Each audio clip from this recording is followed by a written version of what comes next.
Please आप हमारे Hindi kid story channel को सब्सक्राइब करें और बेल आइकन दबाएं, जिससे चैनल पर डाली गई वीडियोस को आप सबसे पहले सुन पाएं।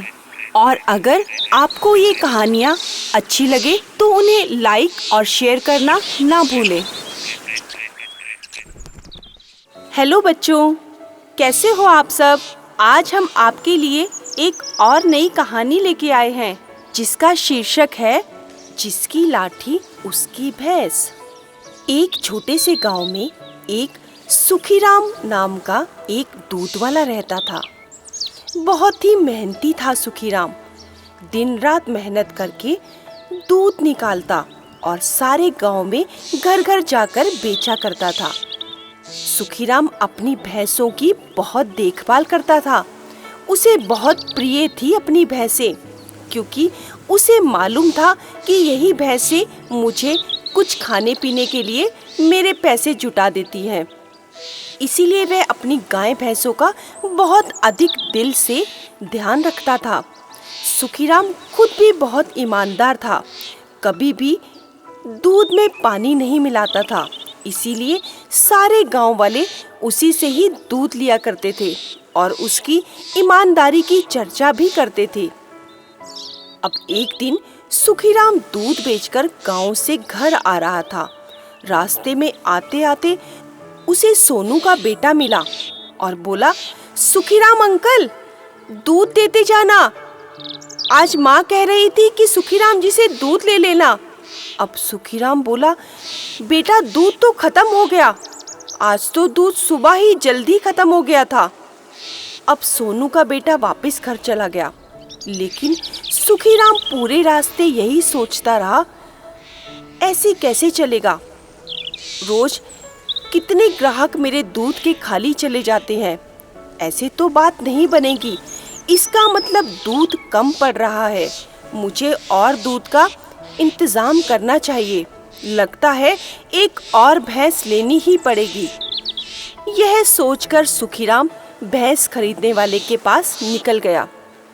अब वहां जैसे ही पहुंचा, भैंस बेचने वाला दूर से ही सुखीराम से बोला, अरे क्या हाल चाल है सुखीराम? अभी तो नई भैंस लेकर गए थे। क्या बात है, कोई भैंस बीमार पड़ गई है क्या?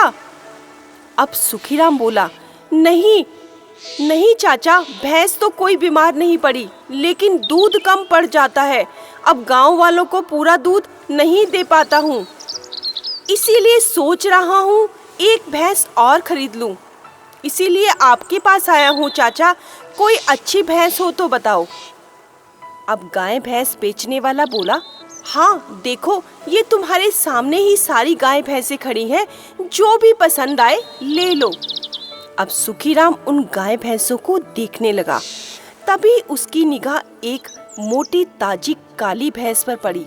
सुखीराम बोला, चाचा मुझे तो यही भैंस ठीक लग रही है, इसी का दाम बता दो, मैं यही भैंस ले लेता हूँ। तभी भैंस बेचने वाला बोला, वाह सुखीराम, निगाह तो बहुत तेज है तुम्हारी। असली भैंस पर निगाह गई है तुम्हारी। बहुत अच्छा दूध देती है। सभी गाय भैंसों में से तेज है यह। यही ले लो, मैं भी तुम्हें यही भैंस की बात कर रहा था। अब सुखीराम ने दाम चुकाए और उस भैंस को अपने घर ले चला। अब चलते चलते रास्ते में जंगल पड़ता था। सुखीराम जब आ रहा था, रास्ते में एक व्यक्ति मिला। अब सुखीराम तो उसको पहचानता भी नहीं था, वह कौन है। सुखीराम से बोला, अरे ओ दूध वाले, नई भैंस लेकर आ रहा है क्या? सुखीराम बोला, तुम्हें कैसे मालूम कि मैं दूध बेचने वाला हूँ? क्या मैं गाय भैंस बेचने वाला नहीं हो सकता क्या? अब वह व्यक्ति बोला, नहीं, तुम शक्ल से तो व्यापारी नहीं लगते हो, लगता है दूध बेचने वाले ही हो। यह नई भैंस लाए हो ना? अब सुखीराम बोला, हाँ, दूध कम पड़ जाता था, इसीलिए आज नई भैंस लेकर आया हूँ। अब गांव वालों को तो दूध देना ही है ना। अब सुखीराम को नहीं मालूम था कि यह व्यक्ति एक चोर है, जो डंडे के दम पर उस सुखीराम से वह भैंस चुराना चाहता था।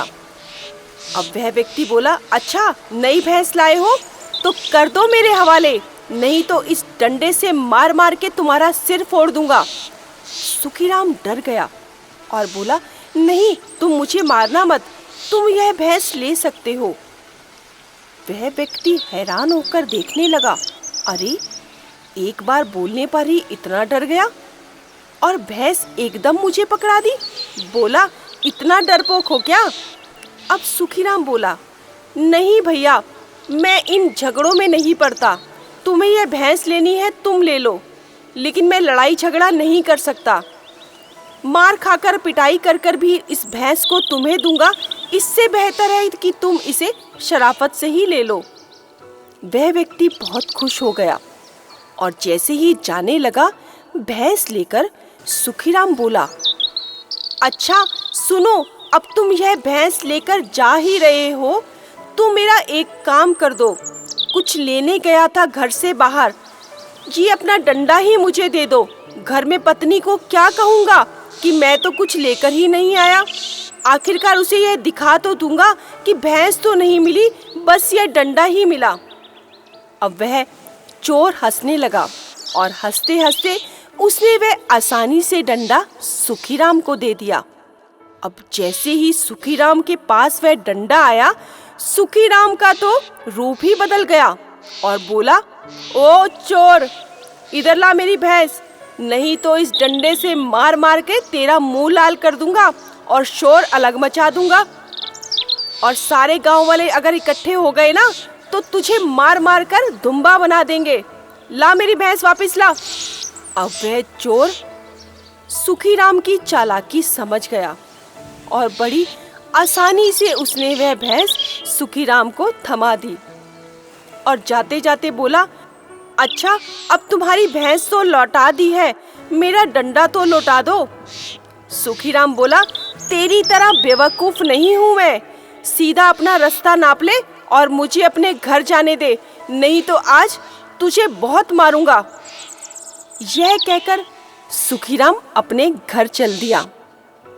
देखा बच्चों, आज तो जिसकी लाठी उसकी भैंस जैसा मुहावरा सुखीराम पर सही बैठा। सुखीराम ने भी अच्छा दिमाग लगाया, नहीं तो वह चोर सुखीराम की यह भैंस ले उड़ता।